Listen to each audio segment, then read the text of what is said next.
안녕하세요. 사연에 빠지다의 DJ 민영입니다. 오늘은 하마터면 막장 드라마에 나올 법한 그런 집안에 아무것도 모른 채 시집을 갈 뻔한 사연자님의 이야기인데요. 얼마나 쇼킹한 사연일지 오늘의 사연 함께 들어보겠습니다.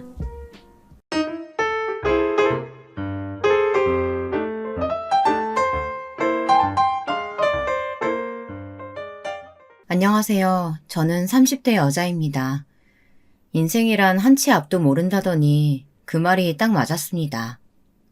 최근에 제가 얼마나 말도 안 되는 경험을 했는지 몰라요. 저는 비서로 일하고 있어요.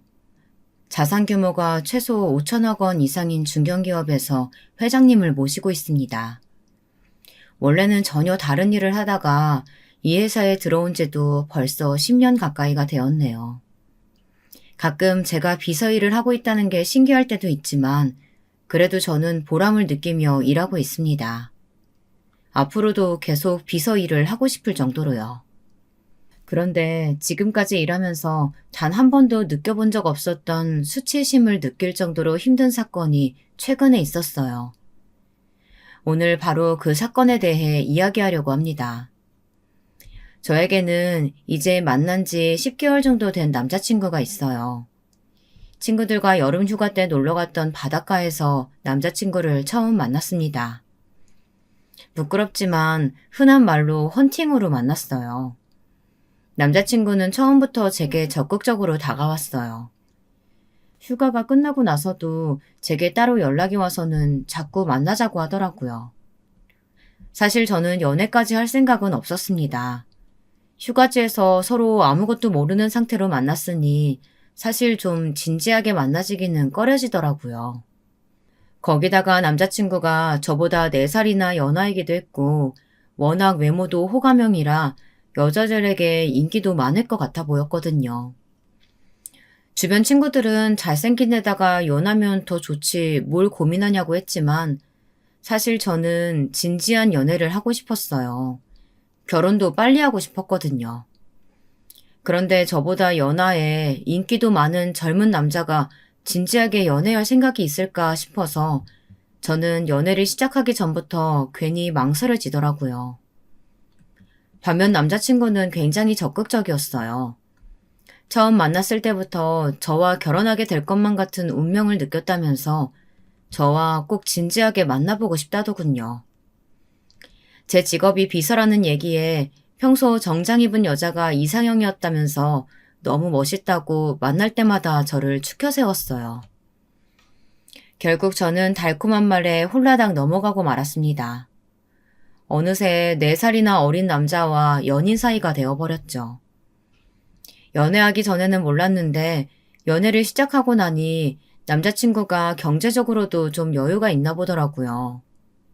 작은 사업을 하고 있다고 하긴 했었는데 데이트할 때 보니 차도 외제차에 씀씀이도 또래보다 컸어요.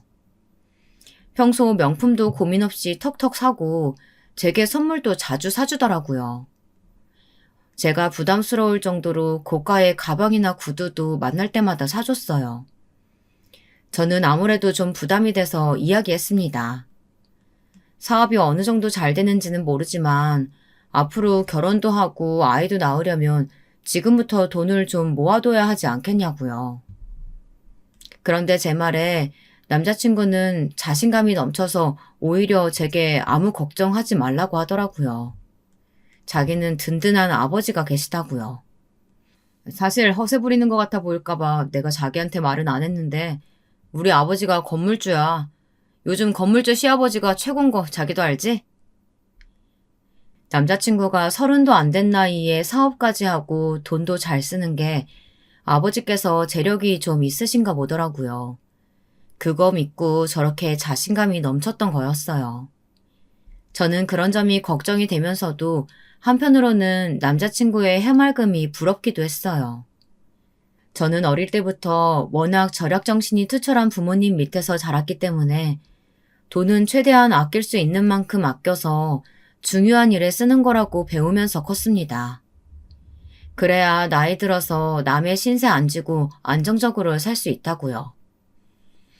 남자친구가 아무 생각 없이 돈만 쓰는 건 아닌가 걱정했는데 그래도 집안에서 도움은 받을 수 있는 상황인 것 같아서 그나마 다행이라고 생각했습니다.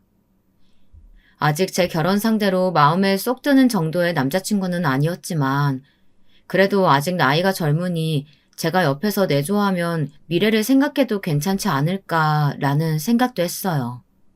그때까지는 말이죠. 그런데 얼마 뒤 남자친구가 먼저 결혼 이야기를 꺼냈습니다. 남자친구는 하루라도 빨리 저와 결혼해서 화목한 가정을 꾸리고 싶다고 했어요. 저는 사실 아직 확신이 없어서 남자친구의 말을 농담처럼 웃어넘겼어요. 아직 그러기엔 남자친구 나이가 너무 젊지 않냐고 둘러대면서요. 그러던 어느 날이었습니다. 제게 믿을 수 없는 일이 벌어졌어요. 사실은 남자친구가 프로포즈를 준비했더라고요. 여자에게 프로포즈란 게 얼마나 특별하고 로맨틱한 건지 여러분도 다들 아시죠? 인생에 딱 한 번뿐이잖아요. 남자친구가 불러서 차에서 내려보니 친구들과 결혼해줄래? 라고 적힌 현수막을 들고 트렁크에 꽃다발에 반지까지 준비되어 있었습니다. 그 순간 저는 다이아몬드 반지에 눈이 멀어버렸어요. 그 순간 너무 황홀할 정도로 행복하더라고요. 거기다가 남자친구의 친구들까지 우르르 함께였으니 분위기에 휩쓸려 바로 그 자리에서 프로포즈를 승낙해버리고 말았습니다. 얼마 뒤 제가 남자친구에게 프로포즈 받았다는 이야기를 저희 언니에게만 살짝 했습니다. 언니는 제가 남자친구와 연애하는 동안 고민이 있을 때마다 상담해줬었거든요.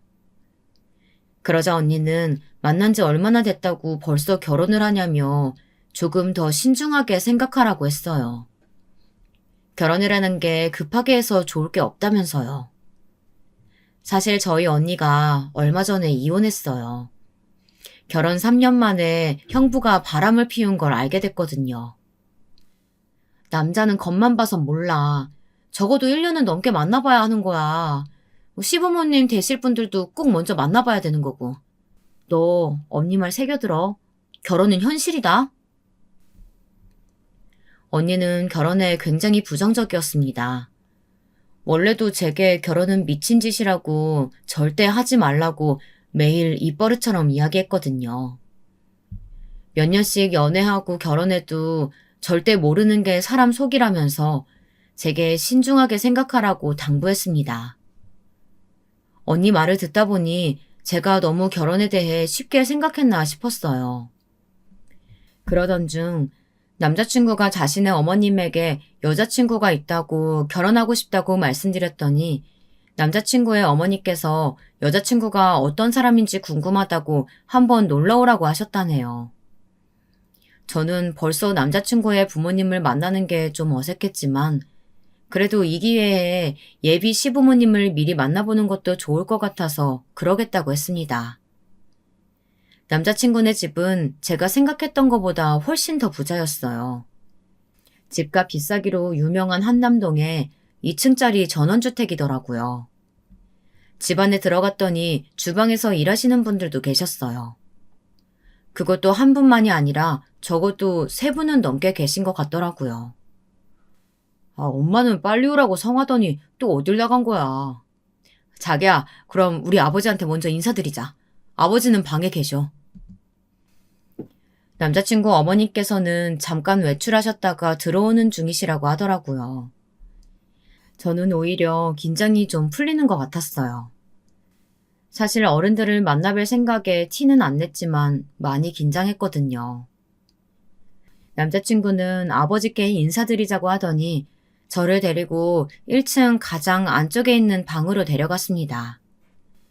집이 넓고 고급스러운 게 정말 좋아 보이기는 하더군요.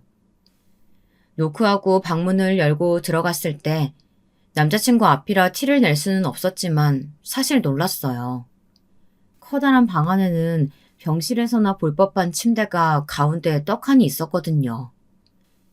그리고 연세가 많으신 할아버지께서 누워 계셨죠. 남자친구 말로는 분명 아버지께 인사드리러 가자고 했는데 언뜻 보아도 80세는 훌쩍 넘어 보이셨어요. 아직 30도 안 된 남자친구의 아버지가 어떻게 저렇게 연세가 많을 수 있을까 싶었죠. 그런데 곧바로 제 궁금증이 풀렸습니다. 침대에 누워 계신 분은 남자친구의 친아버지가 아니라네요. 놀랐지. 사실 우리 친아버지는 나 어릴 때 엄마랑 헤어지셨어.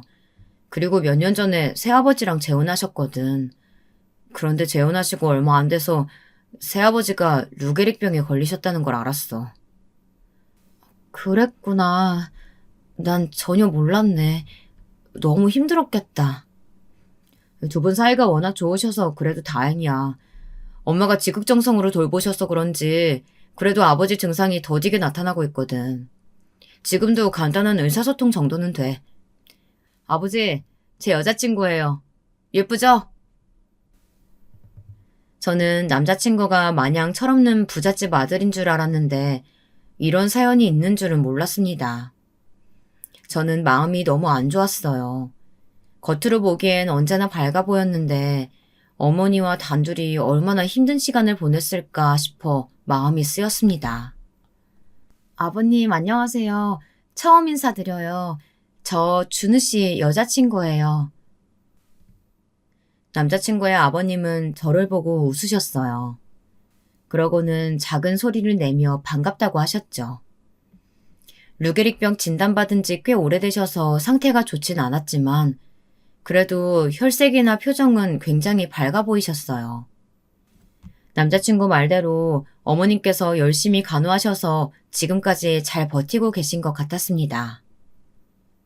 저는 다른 가족은 없는지 남자친구에게 물었어요. 그런데 남자친구의 아버지에게 따님이 한 분 계시다네요. 결혼하고 아이도 있어서 따로 살고 있고요. 누나라고는 부르는데 사실 남보다 못해. 누나는 나랑 엄마를 못 잡아먹어서 안달이거든. 어머님이 아버님 돌보시느라 고생하시는데 잘해드리지는 못할 망정 왜 못 잡아먹어서 안달이야? 두 분 다 나이가 많으신 상태로 만나서 재혼하신 거니까 우리 엄마가 아버지 돈만 보고 이 집에 들어왔다고 생각하거든.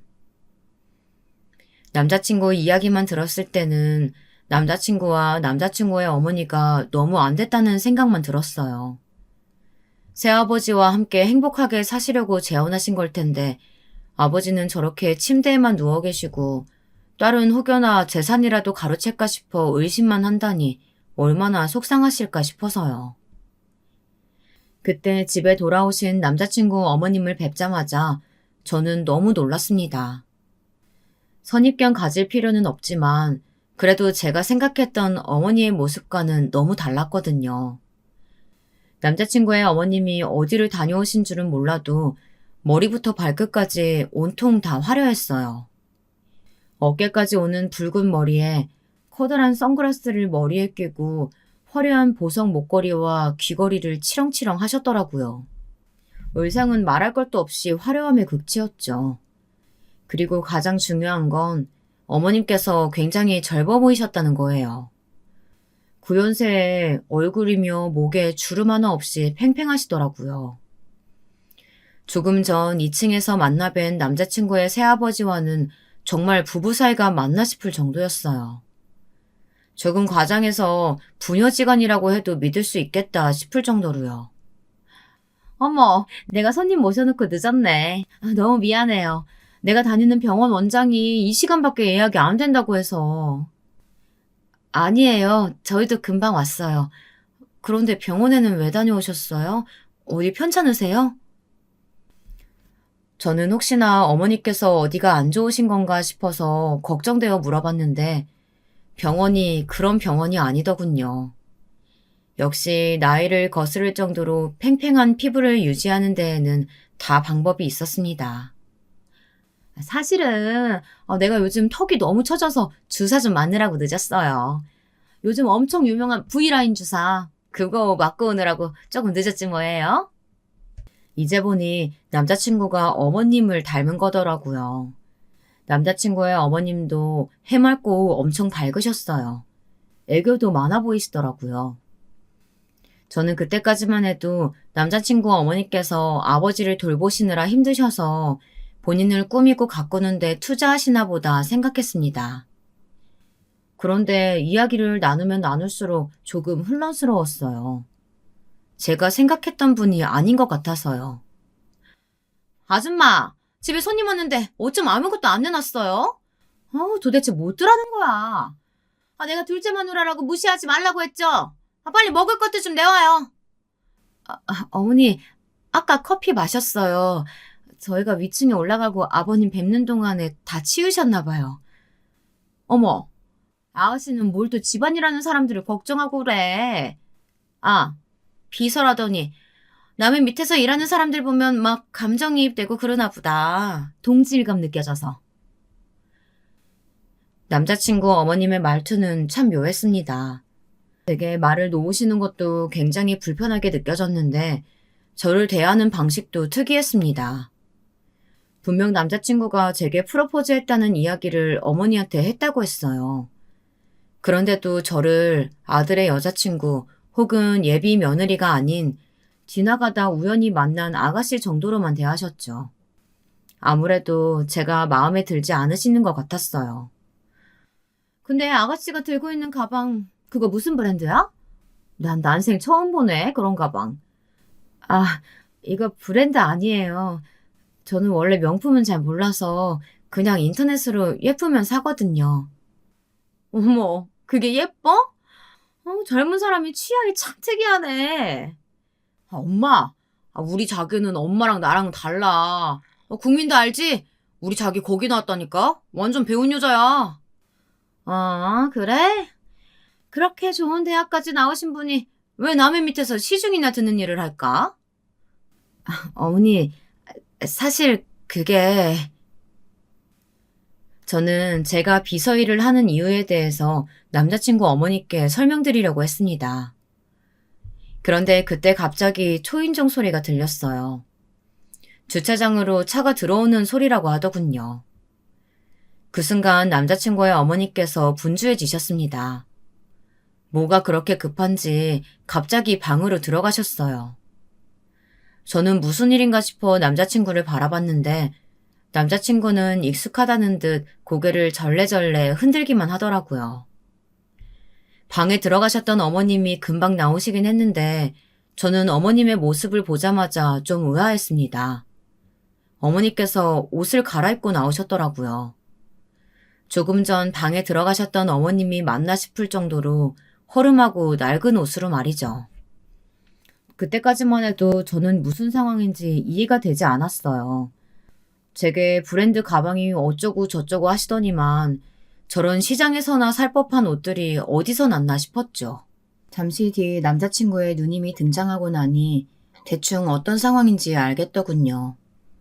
남자친구의 어머니께서는 딸 앞에서 소박하고 평범한 엄마의 모습으로 보이고 싶으셨나 봐요.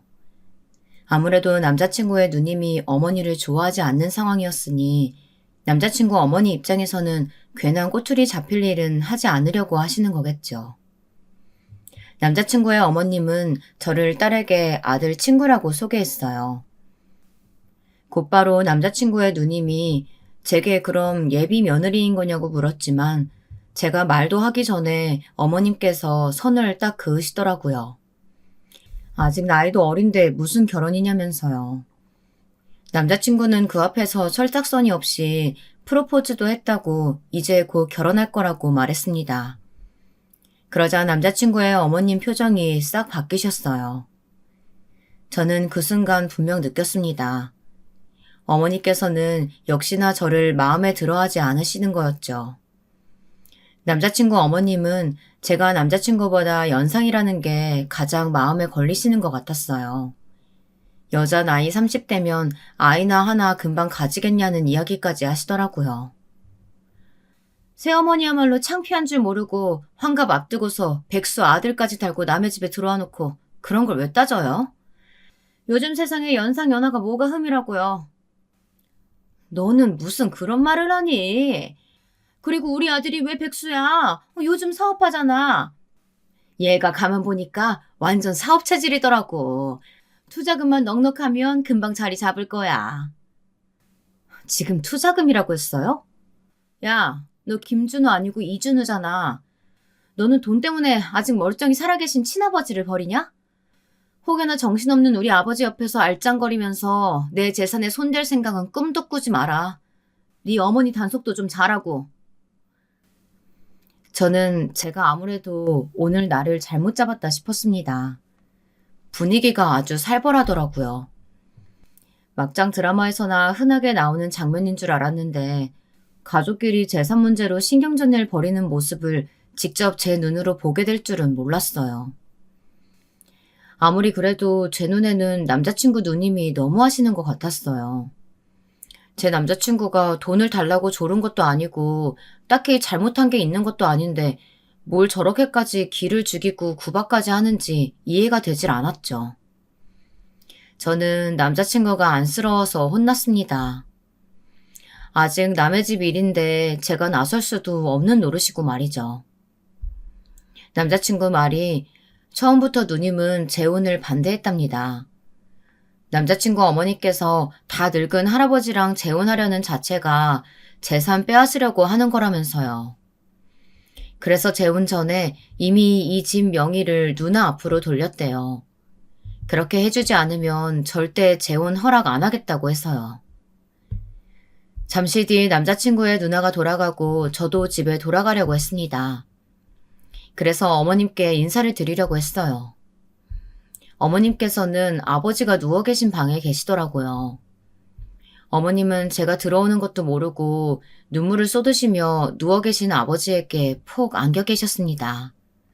마치 비련의 여주인공처럼요.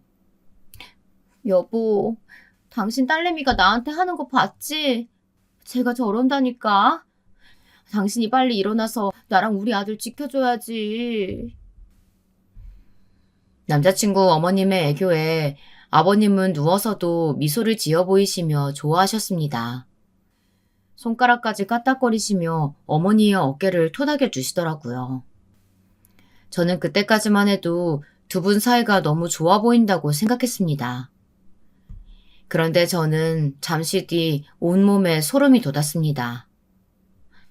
일어나서 저 못된 딸년한테 따끔하게 한마디도 못 해주면서 당신이 무슨 남편이야.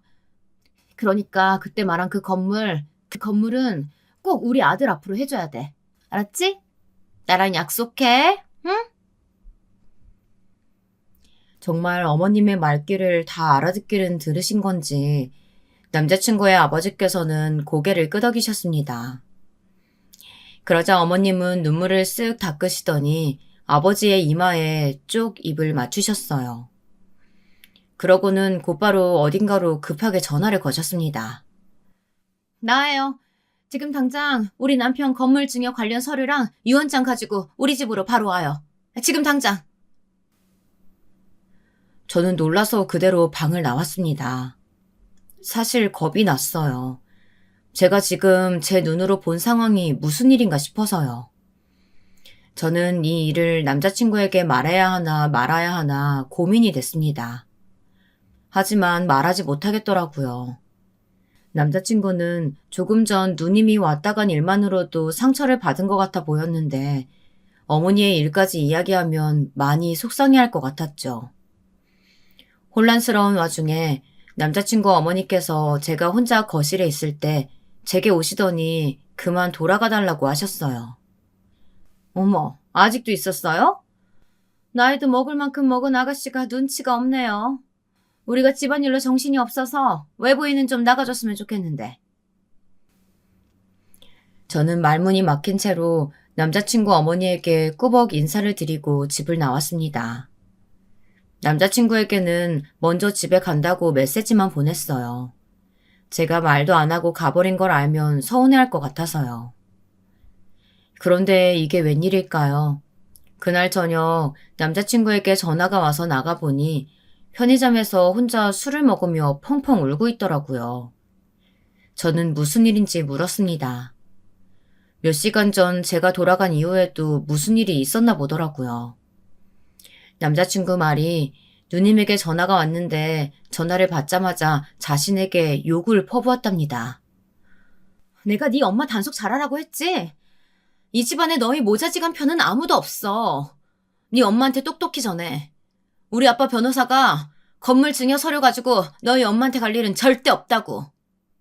남자친구의 누님은 건물에 건자도 가질 생각하지 말라면서 한 번만 더 아버지 재산에 욕심내면 지금 당장 집을 팔아버리고 아버님을 요양원에 보내버리겠다고 했대요. 그렇게 되어버리면 남자친구는 어머님과 함께 집도 절도 없는 신세가 된다면서 서러워했습니다.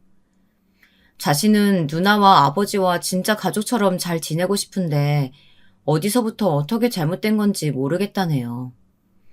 그러면서 저와 함께 만들어갈 가족은 행복하고 안정적인 가정이었으면 좋겠다면서 저를 꼭 안아주었습니다. 저는 남자친구가 안쓰러웠어요.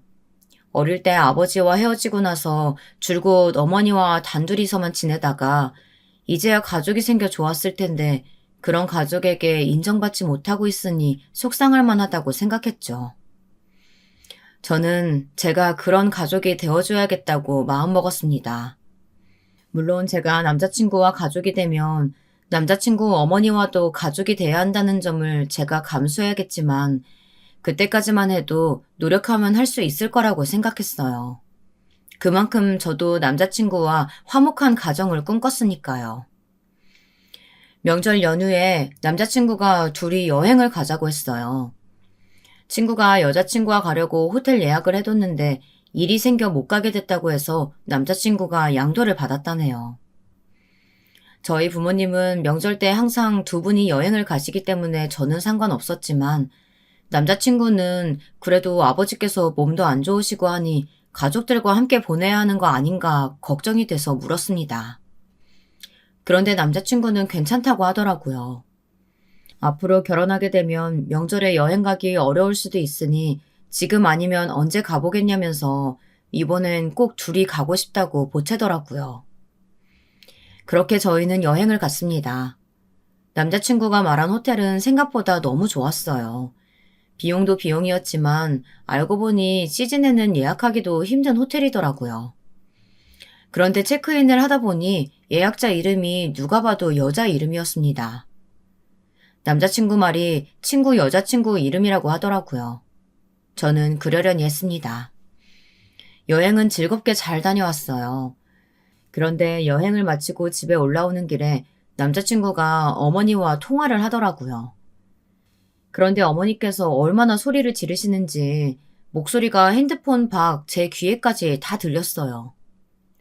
너 어디야? 명색이 장남이라는 놈이 명절인데 집에도 안 들어오고 어디를 그렇게 싸돌아다니는 거야? 나 우리 자기랑 여행 갔다가 지금 집에 올라가는 길인데 무슨 일 있어? 여행? 아무리 시대가 변했어도 그렇지. 걔는 결혼도 전에 어떻게 남자랑 여행을 다니고 그런다니? 걔 부모는 딸내미가 그러고 다니는 거 아니?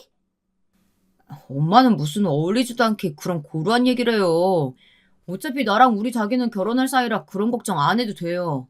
안 그래도 남자친구 어머니께서는 저를 마땅치 않아 하시는데 이번 일로 더 미움받는 건 아닌지 걱정이 됐습니다. 그래서 저는 명절이기도 하니 가는 길에 맛있는 거라도 사서 남자친구네 집에 인사라도 드리러 가자고 했습니다. 남자친구는 좋아하더라고요. 제게 역시 현명하다면서 손가락까지 축혀 올렸습니다.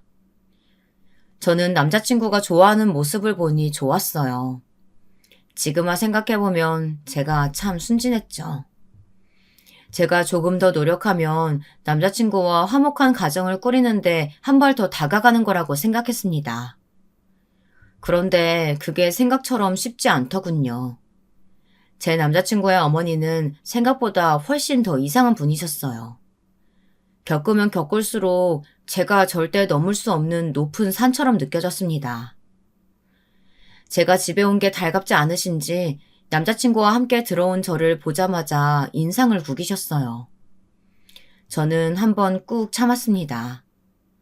아들이 말도 없이 명절에 여자친구와 여행을 갔으니 그러실 수도 있겠다 싶어서요. 어머니께서 단 거 좋아하신다고 해서 제가 좋아하는 빵집에서 사온 케이크인데요. 한번 드셔보세요. 어머, 난 케이크는 신세계백화점 거 아니면 안 먹는데? 아무튼 고마워요. 아줌마, 이거 같이들 나눠 먹어요. 제가 사온 케이크를 보지도 않으시고 곧바로 주방에 계시는 아주머니를 부르시더라고요. 저는 남자친구 어머니께서 저를 왜 이렇게 마음에 들어하지 않으실까 궁금했습니다. 저에 대해 아시는 거라고는 나이나 직업 정도밖에 없으실 텐데, 그것만 가지고 저를 이렇게까지 싫어하는 티를 내시는 걸까 싶어서요. 사실 제가 지금까지 살면서 어디 가서 어른들에게 미움받아 본 적이라고는 없거든요. 저는 방법을 바꿔서 정면 돌파를 해야겠다 싶었습니다. 저도 남자친구 어머니를 예비 시어머니라고 생각하면 마음이 답답하고 잠도 잘 오지 않았지만 그래도 해보는 데까지는 해봐야겠다 싶었죠. 어머, 신세계 케이크 맛있죠? 저도 좋아해요. 나중에 저랑 같이 가요, 어머님. 듣기로는 20대 초반부터 비서 일만 했다던데. 그래도 직급이 있어서 월급은 좀 받나 보네요? 월급쟁이가 그런 비싼 케이크도 사먹는 걸 보면. 계속 듣다 보니 슬슬 남자친구 어머님의 이상한 말투도 적응이 되는 것 같았습니다. 존댓말과 반말을 이상하게 섞어 쓰는 희한한 말투 말이죠. 어머니, 작은 회사는 몰라도 기업에서는 비서실 파워가 되게 막강해요. 거기다가 저는 회장님을 모시고 있으니까 당연히 회사에서는 실세나 다름없죠. 저는 어머님과 어떻게든 친해져 보려고 부단히도 노력했습니다. 제가 어떤 사람인지 천천히 알려드리다 보면 조금씩 마음을 열지 않으실까 싶었어요. 그런데 남자친구 어머님은 전혀 그럴 생각이 없으신 것 같았습니다. 제 말에 자꾸만 피식피식 비웃으셨어요. 콧방귀도 간간히 뀌시면서요. 원래 신여병 걸린 애들이 알아서 회사에 충성하는 거지 뭐. 뭐 그런 충신들 덕분에 회사도 돌아가는 거고. 저도 하는 데까지 해보겠다는 마음을 굳게 먹기야 했지만 기분이 상하는 건 어쩔 수 없었습니다. 지켜보던 남자친구가 아무래도 안 되겠다 싶었는지 제 편을 들겠다고 제 말을 좀 거들었는데 그게 오히려 더 어머님의 심기를 건드리는 일이 되어버렸습니다. 엄마는 평생 동네에서 작은 가게만 하느라 직장생활 한 번도 안 해봤으면서 뭘 한다고 자꾸 우리 자기한테 뭐라고 해. 난 우리 자기가 정장 딱 입고 멋있게 사무실에서 일하는 거 상상만 해도 너무 멋있던데. 너는 사업한다는 놈이 그렇게 사람 보는 눈이 없어서야. 다 늙은 아저씨들 뒤치다거리나 해주는 그딴 게 무슨 직업이라고. 멋있긴 뭐가 멋있어. 순간 저는 제 귀를 의심했습니다. 정말 제게 하는 말씀이 맞나 싶어서요. 기분이 상해서 화를 내야 하는 건 저인데 오히려 남자친구 어머님께서 소리를 지르시면서 화를 내셨습니다. 아버님 약 드실 시간이라 가봐야 하니 제게 그만 돌아가라고요. 아가씨가 자꾸 우리 집 며느리라도 된 것처럼 착각해서 마음대로 이 집에 드나드니까 내가 어른으로서 한마디 할게요. 나는 나이도 많고 평생 열심히 일만 한 아가씨 같은 며느리 볼 생각 없어요. 나는 부잣집에서 곱고 귀하게 자란 아가씨랑 내 아들 이어줄 생각이니까 이제 다시는 나한테 인사하러 올 거 없어요. 어머니, 제가 그냥 나이만 먹은 게 아니에요. 저 그동안 일하면서 번 월급은 그대로 다 모아서 서울에 아파트도 있어요. 그것도 자가예요. 이 정도면 준우 씨에 비해 결혼 조건은 제가 훨씬 좋은 것 같은데요. 그래, 엄마. 난 아직 엄마랑 아버지한테 얹혀 살잖아. 우리 자기 정도면 완벽하지. 그리고 왜 나랑 결혼할 사람은 엄마 마음대로 정해. 난 무조건 우리 자기랑 결혼할 거야. 남자친구의 말에도 어머님은 아랑곳하지 않았습니다. 저는 또 쫓기듯 남자친구의 집에서 나왔어요. 벌써 두 번째였죠. 이 집에서 천대를 당하는 거 말이죠. 저는 마음이 너무 상해서 집에 돌아가는 길 내내 한마디도 하지 않았습니다. 그런 저를 풀어주려고 남자친구는 이런저런 실없는 소리까지 해댔지만 전혀 위로가 되지 않았습니다. 남자친구 말이 어머님은 재혼하시기 전 동네에서 이런저런 장사를 전전하셨대요. 어떨 땐 순댓국도 팔다가 그러다 망하면 또 호프집을 하고 그러다가 새아버지를 만나셨대요. 새아버지가 시장 골목에 건물이 있어서 자주 가게에 왔었는데 사채놀이 비슷하게 하면서 가게 상인들한테 돈도 빌려주고 이자도 받고 했었답니다. 그러다 남자친구 어머님이랑 눈이 맞아 재혼까지 하신 거였죠. 남자친구는 그래서 어머님이 자격지심이 좀 있답니다. 옷이며 말투도 고상해 보이려 노력하시는 거라네요. 저는 그런 걸 다 떠나서 저를 대하시는 남자친구 어머님의 방식이 너무 싫었습니다. 아무리 남자친구가 좋아도 이런 대우를 받으면서 살 수는 없었어요. 저는 고민이 많았습니다. 제가 생각했던 미래와 점점 멀어지는 기분이 들어서요. 30대 중반을 넘어서기 전에 좋은 사람과 가정을 이루고 예쁜 아이도 빨리 낳고 싶었으니까요. 그래서 좋은 엄마가 되고 싶었습니다. 그런데 지금 상황에서는 절대 가능하지 않을 것 같았어요. 남자친구를 좋아하지만 남자친구와 만약 결혼하게 되어도 전혀 화목한 가정을 만들지는 못할 것 같았거든요. 그런데 생각지도 못한 일을 알게 되었습니다. 하마터면 제가 제 손에 든 도끼로 제 발등을 찍어버릴 뻔했지 뭐예요. 저는 이대로 가만히 있을 수는 없었습니다. 그래서 진실을 모두 알리기 위해서 남자친구네 집으로 찾아갔습니다. 연락 없이 불쑥 말이죠. 너 생각보다 보통이 아니구나. 내가 그렇게 알아듣게 말했는데 여길 또 온 거야? 넌 내 아들이 그렇게 좋니? 남자한테 빠져서 네 자존심도 다 버릴 만큼? 자존심이요? 자존심 없는 건 어머님네 모자지간 같은데요. 뭐야? 이게 오냐오냐 봐줬더니만 선을 넘네? 내가 이럴 줄 알았다니까. 네가 내 아들 잡아서 어떻게든 인생 좀 펴보려고 했다가 이제 안 될 것 같으니까 본색을 드러내는 거지. 본색은 이제 어머니께서 드러내셔야 할 것 같은데요. 고상한 척 이제 그만하시고요. 그 순간 예비 시어머니의 눈빛이 획 돌변했습니다. 쨍그랑 들고 있던 찻잔까지 바닥에 던져버리더라고요. 인연이 어디서 보자 하니까 어디서 주제도 모르고 어디 감히 내 앞에서 잘난 척을 해. 그래, 이게 바로 내 본색이다. 어쩔래? 그때였습니다. 급하게 연락을 받고 집에 돌아온 남자친구는 상황을 보자마자 놀라서 어머니에게 그만하라며 제 앞을 가로막았습니다. 저는 제 몸에 남자친구의 손이 닿자마자 온몸에 소름이 돋는 것만 같았어요. 엄마, 이게 무슨 짓이야? 우리 자기 많이 아팠지? 저는 제 얼굴을 쓰다듬는 남자친구의 손을 강하게 뿌리쳤습니다. 그리고 제게 더 이상 자기라고 부르지 말라고 소리를 버럭 질렀어요. 그 순간 제게 성큼 다가온 예비 시어머니가 갑자기 제 뺨을 세게 때렸어요. 짝 소리가 온 집안에 울릴 정도로요. 어쭈 이년 봐라. 내가 너 이럴 줄 알았어.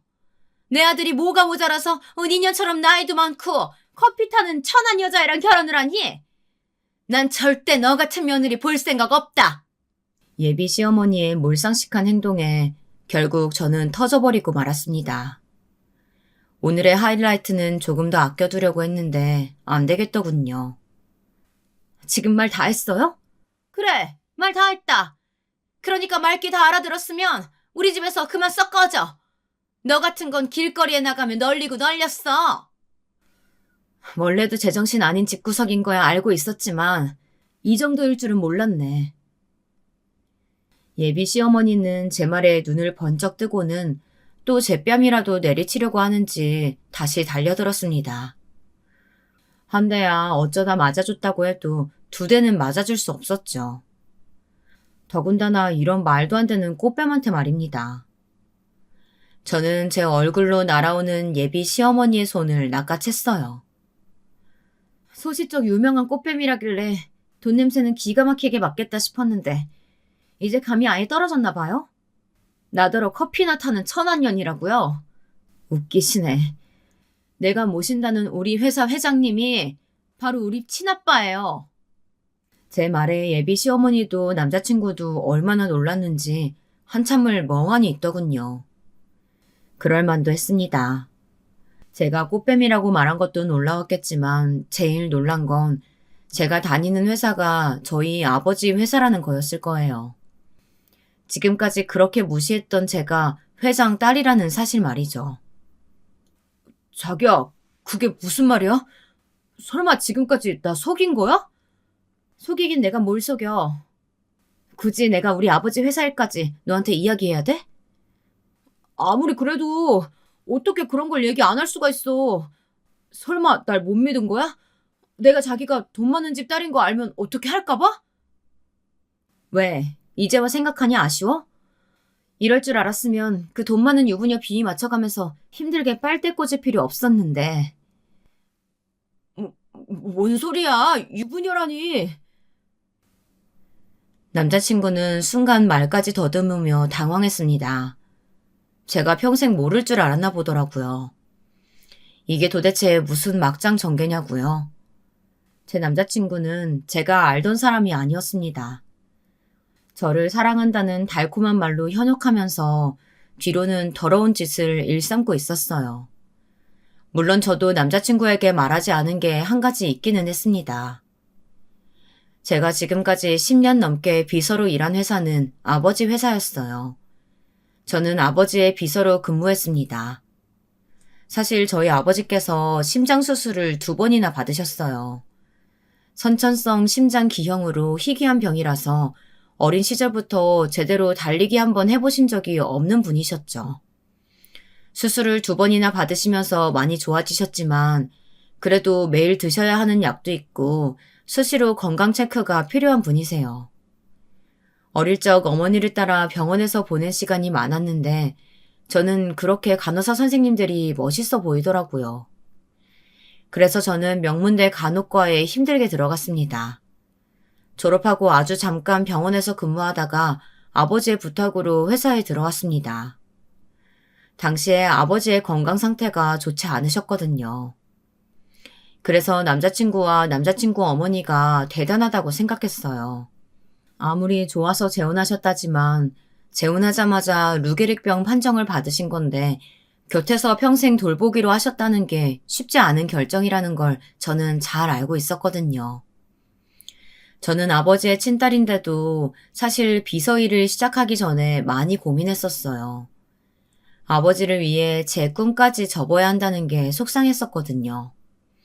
아버지께서는 평생 큰 회사를 운영해 오시다 보니 책임감이 엄청나셨어요. 아버지가 돌아가시기라도 하면 회사에는 큰 타격이 있으니까요. 제가 곁에서 살뜰히 보살펴 준다면 아버지는 병도 이겨내고 버틸 수 있을 것 같다고 하셨습니다. 그 말까지 듣고 어떻게 거절할 수 있었겠어요. 저는 다행히도 일이 적성에 맞았습니다.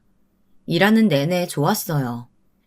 시간이 갈수록 제가 배운 기술로 가장 사랑하는 가족을 돌보며 할아버지 때부터 대대로 이어오신 회사에 이바지할 수 있어서 뿌듯했습니다. 그런데 그런 일을 자기 멋대로 조롱하고 비우는 것도 모자라서 저를 자신과 똑같은 사람으로 치부해버리다니 정말 화가 났습니다. 사실 저도 남자친구에게 이야기할 생각이었어요. 아버지가 운영하는 회사에서 일하고 있다고요. 그런데 그맘때쯤 제 남자친구가 좀 이상하다고 느껴졌어요. 여행 다녀오고 난 지 얼마 되지 않았을 때였습니다. 남자친구가 잠깐 화장실에 간 사이 저는 차에서 남자친구를 기다리고 있었어요. 그런데 제 발 아래에 뭐가 있는지 자꾸만 걸리적거리더라고요. 저는 몸을 숙여 의자 아래를 확인했습니다. 조수석 아래에 웬 여자 립스틱이 떨어져 있더군요. 분명 제 거는 아니었어요. 굉장히 비싼 브랜드의 립스틱이었거든요. 그리고 결정적으로 그 립스틱에는 이름이 각인되어 있었어요. 바로 호텔에서 보았던 예약자 이름과 같았습니다. 저는 모르는 척 그 립스틱에 대해 며칠 뒤 남자친구에게 물었어요. 그냥 조수석 바닥에 떨어져 있길래 조수석 앞 서랍에 넣어뒀다고요. 그런데 남자친구는 아무렇지 않게 어머니 거라고 하더군요. 너무 자연스럽게 말하길래 하마터면 저도 깜빡 속을 뻔했습니다. 당연히 그 이름은 어머니의 이름이 아니었죠. 저는 그날 이후 남자친구와 만나는 동안 내내 남자친구를 의심하지 않을 수가 없었습니다. 거짓말을 한다는 건 제게 숨기는 게 분명 있다는 거니까요. 분명 확인해 봐야 한다고 생각했습니다. 저는 남자친구와 결혼까지 생각했으니까요. 저는 남자친구의 핸드폰을 몰래 훔쳐봤습니다. 그러면 안 되는 건 저도 잘 알지만 이건 제 인생이 달린 문제였으니까요. 남자친구의 핸드폰에서 제가 립스틱에서 봤던 이름과 호텔 예약자였던 여자의 이름을 찾았습니다. 저는 여자 연락처만 알아낼 생각이었어요. 그런데 남자친구는 참 허술하더군요. 그 여자와 셀 수도 없이 많은 연락을 주고받은 내용이 고스란히 남아있었어요. 5천, 딱 5천만 구해주면 된다니까? 누나, 나 못 믿어? 이거 다 사업 자금이잖아. 우리 사업 잘해보려고. 남편이 자꾸 의심해. 5천이면 모를 리가 없잖아. 우선 1,000만 원만 먼저 보내고 나머지는 상황 보고 연락할게. 사랑해. 저는 메시지 내용을 확인한 순간 눈물이 왈칵 나올 정도로 너무 힘들었습니다. 제가 왜 지금까지 몰랐을까요? 이렇게 대놓고 그 여자와 매일 통화를 하고 메시지를 주고받고 있었는데 말이죠. 남자친구는 내연녀에게 계속해서 돈을 달라고 요구하고 있었어요. 명목은 항상 사업 자금이라고 했지만 다 생활비로 쓴 것 같았어요. 제가 바보였습니다. 남자친구 말을 곧이곧대로 믿었어요. 사업도 잘 되고 있고 새아버지께서 생활비도 넉넉히 주신다고 하니 당연히 그런 줄 알고 깜빡 속고 있었어요. 알고 보니 남자친구는 돈 많은 유부녀에게 저와의 데이트 비용까지 받고 있었던 거죠. 게다가 명절 때 갔던 호텔도 내연녀가 남자친구와 가려고 예약해둔 거였는데 아무래도 가정이 있는 여자이다 보니 쉽지 않았나 보더라고요. 남자친구는 그 호텔에 저를 데리고 간 거였고요. 저는 너무 수치스럽고 소름이 끼쳤습니다. 지난 1년 동안 제가 뭘 했나 싶더군요. 남자친구 생각은 도대체 뭐였을까요? 이 유부녀를 계속 만나면서 정말 저와 결혼이라도 하려고 한 거였을까요? 제가 남자친구에게 속았다는 사실이 믿기 힘들었지만 이대로 있을 수만은 없었습니다. 정신을 바짝 차려야 했죠.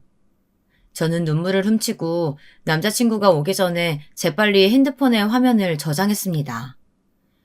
남자친구가 나중에 발뺌할 것까지 생각해서 통화 내역, 그리고 주고받은 메시지까지 모두 다요.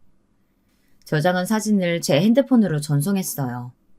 사실 그때까지만 해도 제가 이걸 가지고 뭘 어쩌라는 건 아니었어요. 단지 남자친구에게 받은 씻을 수 없는 수치심과 배신감에 대해 그대로 돌려주고 싶을 뿐이었습니다. 그래서 결정적인 순간에 남자친구를 망신 주려고 했어요. 딱 그 정도였습니다. 그런데 이제는 그 정도 가지고는 성에 차질 않겠더라고요. 문제는 제 남자친구뿐이 아니었으니까요. 그날 집에 돌아와 저장한 메시지 내용을 꼼꼼히 다시 한번 확인해 보았는데 급한 마음에 이것저것 다 보이는 대로 저장해서 전송했더니 남자친구가 모르는 번호의 누군가와 주고받은 메시지까지 저장되어 제게 보냈더라고요. 그런데 그 내용이 충격 그 자체였습니다. 그 모르는 번호로 저장된 사람은 다름 아닌 남자친구의 친아버지였습니다. 어린 시절 어머니와 이혼했다는 아버지 말이죠. 네 엄마 왜 전화 안 받냐? 영감탱이 시중 주느라 엄청 바쁜가 봐? 이번 달 생활비 안 들어왔던데. 아직도 그 영감탱이 딸내미가 돈줄 맞고 있는 거야? 좀 기다려. 나랑 엄마도 미치겠어. 재수없는 누님께서 중간에서 아주 짜증나게 한다니까. 우선 네 돈이라도 좀 보내봐. 돈이 있어야 아버지도 뭘 할 거 아니야. 나도 돈 없어서 요즘 데이트 비용까지 그 유부녀한테 알랑방에 끼면서 받은 돈으로 한다니까. 그러니까 아버지 조금만 기다려. 엄마가 조금만 더 작업하면 영감탱이가 건물 넘겨줄 것 같다고 했어. 그러게 가난한 여자랑 연애를 뭐하러 하냐. 돈 많은 물주나 하나 잡아서 빨리 장가 나가라니까. 남자친구네 집안은 몽땅 다 사기꾼 집안이었습니다. 남자친구네 가족은 몽땅 다 사기꾼 집안이었습니다. 남자친구가 부모님 두 분을 아주 그대로 빼다 박았더군요. 제가 지금까지 본 남자친구는 아주 앞뒤가 철저하게 다른 인간이었어요. 남자친구에게 내연녀가 있다는 것도 놀라운데 어머니와 아버지가 형식상 이혼만 하고 연락까지 하고 지낸다는 건 더 기가 막힐 노릇이었죠. 그걸 가지고 제 앞에서 구구절절 불쌍한 척한 것까지도 너무 가증스럽더라고요. 저도 처음엔 그냥 똥 밟았다 생각하고 헤어지려고도 했습니다. 그런데 남자친구네 집에 갔을 때 배웠던 남자친구 아버지의 얼굴이 아른거렸어요. 그래서 저는 좋은 일 한다 생각하기로 했습니다. 저야 미리 알았으니 다행이었지만 혹여나 그 꽃뱀 모자 때문에 다른 피해자가 생기는 꼴은 못 보겠더군요. 생각보다 일은 간단했습니다. 제 핸드폰에 저장된 사진과 메시지 내용을 모두 남자친구의 누나에게 보냈습니다. 그 연락 한 방에 모든 게 해결되더군요. 이제 바로 제가 준비한 이벤트를 보여줄 시간이었습니다. 아직도 제가 회장 딸이라는 사실에 놀라서 정신 못 차리고 있는 남자친구와 남자친구 어머니 앞에 드디어 남자친구 누님이 나타나셨습니다. 남자친구의 누님은 성큼성큼 다가가 어머니 얼굴에 웬 봉투를 던졌습니다. 누나, 이게 뭐 하는 짓이야? 우리 엄마가 얼마나 고생하는데 어디서 뭘 듣고 이래? 누나? 이 꽃뱀 아들 새끼 주제에 어디서 소름 끼치게 나더러 누나래? 그래, 하긴 네 말대로 고생은 고생이었겠더라. 두 집 살림하느라 아주 정신 없었겠어. 남자친구는 누나가 던진 봉투를 열어 안에 든 내용을 확인했습니다.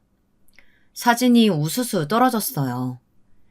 남자친구의 누님은 제가 보낸 메시지 내용을 보고 바로 어머니 뒤에 사람을 붙였더라고요. 어머님께서 이혼한 남편과 밥도 먹고 드라이브 하는 사진이 많이도 찍혔더라고요. 이 사진이 뭐? 이혼했어도 자식이 있는데 만나서 밥도 먹고 드라이브도 할 수 있지. 내가 뭐 죄졌어? 어머님은 오히려 적반하장으로 나왔어요. 단순히 이야기할 일이 있어서 만난 거라고 우기시더라고요. 그런데 그때 결정적인 사진 한 장을 남자친구 누나가 어머니의 얼굴에 던졌습니다. 요즘은 이혼한 부부끼리도 모텔도 가고 그러나 봐? 저도 일이 이 지경까지 될 줄은 몰랐는데 정말 가관이더군요. 아무리 세상이 막장이고 돈이면 뭐든 하는 인간들이 판치는 세상이라도 선은 언제나 승리하는 게 맞았어요. 그 순간 남자친구의 아버님 담당 변호사께서 아버님이 타신 휠체어를 밀고 거실로 나오셨어요. 갑작스러운 아버님의 등장에 다들 놀란 눈치였죠. 우리 여보가 오늘은 컨디션이 좋은가 보네. 오랜만에 휠체어도 타셨으니까 우리 산책이라도 갈까요? 그 와중에도 예비 시어머니께서는 휠체어 옆에 착 붙어서 아버님에게 애교를 부리더군요. 이런 상황에서도 참 대단하다 싶었습니다.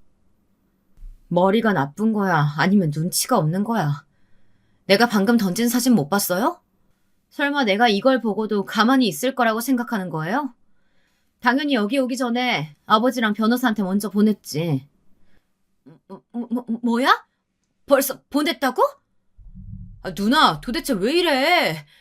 나는 건물만 받으면 된다니까? 나머지는 누나가 다 가져. 건물? 웃기는 소리 하지 마. 우리가 호구로 보여? 어디서 사기꾼 주제에 남의 재산을 넘봐? 그리고 그 순간 변호사는 더 놀라운 이야기를 했습니다. 지금 방금 남자친구의 아버님께서 유언장 변경을 하셨다네요. 모든 재산은 다 딸 앞으로 증여할 생각이고 지금 당장 이 집에서 남자친구와 어머님은 나가라고 하셨어요. 저는 딱 거기까지만 보고 집을 나와버렸습니다. 남의 집 일이니 더는 제가 간섭할 일이 아닌 것 같았어요. 남자친구와 제 일은 나중에 정리하려고 했죠. 그런데 그때였습니다. 글쎄 남자친구와 남자친구 어머님이 집에서 달려나오더니 저를 쫓아오더라고요. 자기야, 어디가? 나랑 같이 가야지. 어머, 아가야, 너도 참 성격이 급하구나. 우리 그때 신세계 가서 케이크 같이 먹기로 했었잖아. 우리 지금 가서 너희 결혼에 대해서 좀 자세히 얘기 좀 나눌까? 와, 저는 어이가 없어서 웃음이 절로 나왔습니다. 이렇게 태세 전환이 빠른 꽃뱀 모자는 어디에도 없을 거예요. 이 집에서 쫓겨났으니 이제 어떻게든 저에게라도 붙어보려고 했나 봅니다. 자기야, 자기도 알잖아. 난 자기가 가난한 줄 알고도 사랑했어. 그래서 돈 많은 여자들 다 버리고 자기랑 결혼하려고 한 거라니까? 나 진심으로 자기 사랑해. 그러니까 제발, 나 용서해주고 받아주라. 내가 자기한테 정말 잘할게. 이걸 어쩌나? 상황이 아직 끝이 아닌데. 어머, 저기 이제야 오시네. 여기에요. 제가 남자친구에게 준비한 마지막 복수가 이제야 도착했더군요. 지금 씩씩거리며 다가오는 남자는 바로 남자친구가 만나던 그 호구 내연녀의 남편이었습니다. 저는 호구 내연녀의 SNS를 찾아 그 여자의 남편에게 따로 연락을 했어요. 아내의 불륜 사실을 전하고 불륜 상대인 남자친구의 집 주소를 알려주면서 이 집에 오면 그 불륜남이 있을 거라고 알려줬어요. 그런데 아주 타이밍이 기가 막혔습니다. 그때 딱 마침 도착했더군요. 그날 이후 꽃뱀 모자는 어떻게 됐냐고요? 둘 다 소송에 걸려 잘못하면 형까지 살 수도 있다는 소식까지는 들었습니다. 알고 보니 그 유부녀가 남편의 회사 돈까지 손을 대 남자친구 사업 자금을 대줬더라고요. 그래서 그 유부녀와 남자친구는 횡령 혐의로 소송 중이었고 남자친구 어머님은 혼인 빙자 사기로 소송 중이라네요. 제 이런 막장 이야기를 혹여나 저희 부모님이 아시면 걱정하실까봐 누구에게도 말하지 않았지만 유일하게 제 사정을 다 알고 있는 언니는 제게 괜찮냐고 걱정했습니다. 하지만 사실 저는 생각보다 괜찮았습니다. 참 거지 같은 일에 휘말려 하마터면 인생 망할 뻔했지만 그래도 미리 알게 돼서 그 꽃뱀 모자와 인연을 끊었으니 말입니다. 자칫 잘못했으면 사기꾼인 줄도 모르고 결혼까지 했을지도 모르니 말이죠.